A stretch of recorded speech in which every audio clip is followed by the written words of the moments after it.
సాక్షాత్తు పరమేశ్వరుడు పార్వతీదేవికి గురువు యొక్క వైభవాన్ని వర్ణించడములో ఉన్నటువంటి మరి ఆ గురువు ఎవరు అని అంటే లివింగ్ గురువు. చాలామంది గురువు అని ఏం చేస్తారంటే ఫోటోలు పెట్టి పూజలు చేస్తూ ఉంటారు. రమణ మహర్షిని గురువుగా ఆరాధించడం వేరు, రమణ మహర్షి యొక్క అనుగ్రహముతో సిద్ధులు శక్తులు సాధించినటువంటి లివింగ్ గురువు వేరు.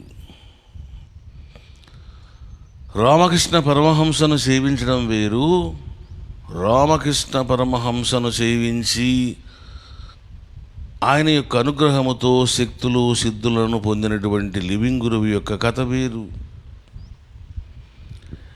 ఈ మార్మిక జ్ఞానం తెలియనంత వరకు లోకము బ్రహ్మజ్ఞానాన్ని పొందలేదు.